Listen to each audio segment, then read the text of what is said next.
Good morning साथीहरू। आज चाहिँ म छिट्टो उठेको छु। मम्मीले चाहिँ मलाई छिट्टो उठाउनु भयो। किन छिट्टो उठाउनु भएको त्यो चाहिँ एकछिनमा थाहा पाउनुहुन्छ। मेरो फुल भिडियो हेर्नुहोस् होला। म चाहिँ यता कपाल सपाल कोरेर आफू सुतेको लुगाहरू उठाएँ। लुगा उठाइसकेर नुहाउन गएँ म चाहिँ। A few moments later. नुहाएर आइपुग्दा मेमेहरू आइसक्नु भएको रहेछ, किनभने आज चाहिँ हाम्रो देवी स्थानमा पूजा छ नि त, सो त्यही भएर। अनि यता चाहिँ म रेडी भइसकिसकेको छु। अब चाहिँ म जान लागेको।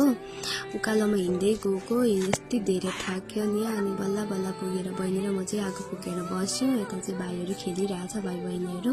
बाबाहरू काम गरिरहनु भएको छ। म र बहिनी चाहिँ एकछिन बित्थाको फोटो खिच्यौँ, माइन्ड नगर्नु होला, फोटो चाहिँ राम्रो छैन। अनि मेमेहरू पूजा गरिरहनु भएको थियो। अनि मलाई चाहिँ खिर बनाउनु भन्नुभयो। अनि म चाहिँ खिर बनाइरहेको छु है त, यता हेर्नु सक्नुहुन्छ। त्यहाँबाट चाहिँ बहिनीहरू पूजा गर्न गयो। म चाहिँ यता साइडमा बसिरहेको थिएँ। एकछिनमा मात्रै गएँ म चाहिँ पूजा गर्न, भिड थियो नि त, सो त्यही भएर ढिलो गएँ। पूजा गरिसके पछाडि चरु पोल्ने टाइम भएर हामी सबैजना चरु पोल्नु बस्यौँ। त्यहाँबाट टिका लाउने भनेर मैले चाहिँ टिका मुसिदिएँ। यता मेमेले चाहिँ टिका लगाइदिनु भएको थियो। मैले चाहिँ अलरेडी लगाइसकेको थिएँ। सो अब चाहिँ हामीलाई चाहिँ ढिलो भइसक्यो। अब चाहिँ हामी घर फर्केको, घरमा गएर प्रसाद बाँड्नु थियो नि त। A few moments later. Finally guys हामी चाहिँ घर पुगिसकेको छौँ। अब चाहिँ हामी प्रसाद दिने सबैजनाहरूलाई, अनि त्यहाँबाट हामी पनि खाने। अनि आजको भिडियो यति नै, बाई बाई।